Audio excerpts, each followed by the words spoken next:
କିନ୍ତୁ ଆଉ ତ ସେ ଅବକାଶ ନାହିଁ ନିଜେ ୱାନ୍ ସାଇଡ୍ ଘୋଷଣା ସେ କରିଦେଇଛନ୍ତି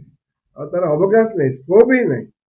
ଆଉ ସେ ବି ଚର୍ଚ୍ଚା ନ କରିବା ଭଲ ବୋଲି ଭାବୁଛି ଡାକ୍ତର ମାନଙ୍କ ପ୍ରତି ବିଶେଷ ଭାବରେ ଡାକ୍ତର ସମାଜ ପ୍ରତି ଆମର ଓଡ଼ିଶାବାସୀଙ୍କର ସମାଜର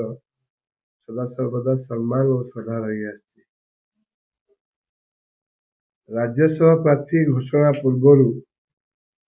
ଉଭୟ ବିରୋଧୀ କଂଗ୍ରେସ ଏବଂ ବିଜେଡି ଯୋଉ ଘୋଷଣା ଏବଂ ସେମାନଙ୍କର ଆଭିମୁଖ୍ୟ ଗଣତନ୍ତ୍ର ପ୍ରତି ସୁସ୍ଥ ପରମ୍ପରା ନୁହେଁ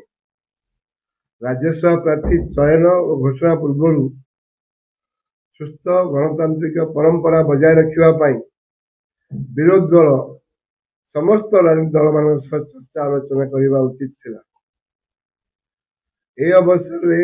ମୁଁ ଆଜି କହିପାରେ ଖୁବ୍ ଶୀଘ୍ର ବିଜେପି ନିଶ୍ଚିତ ଭାବରେ ନିଜ ରଣନୀତି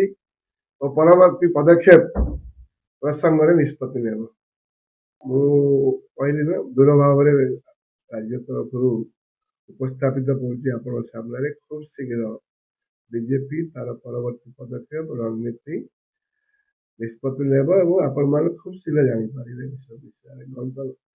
ମରିଆରେ ବୋଧେ ସବୁଠାରୁ ବେଶୀ ବିଜେପି ତରଫରୁ ବିଶେଷ ଭାବରେ ରାଜ୍ୟ ସଭାପତି ଅନେକ ଥର ଏ ବିଷୟରେ ଆପଣଙ୍କ ସାଙ୍ଗେ ଚର୍ଚ୍ଚା କରିଛନ୍ତି ଆଉ ସେ ଅବକାଶ ଅଛି କି ଆଉ ଚର୍ଚ୍ଚା ପୂର୍ବରୁ ସେ ଘୋଷଣା ପୂର୍ବରୁ ଚର୍ଚ୍ଚା କରିବାର ଥିଲା ଆଲୋଚନା କରିବାର ଥିଲା ତାର ଗଣତନ୍ତ୍ର ସୁସ୍ଥ ପରମ୍ପରା ବଜାୟ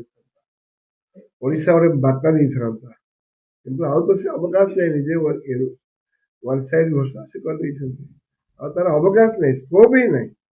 ଆଉ ସେ ବି ଚର୍ଚ୍ଚା ନ କରିବା ଭଲ ବୋଲି ଭାବୁଛି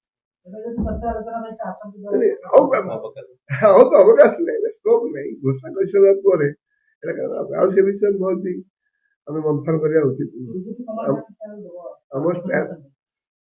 ବାରମ୍ବାର ଆମ ସଭାପତି କହିଛନ୍ତି ପାର୍ଲାମେଣ୍ଟ ଭୋଟ ନିଷ୍ପତ୍ତି ନେବ ପ୍ରାର୍ଥୀ ଘୋଷଣା ଆଉ ବିଜେପି ଡେମୋକ୍ରାଟିକ ପାର୍ଟି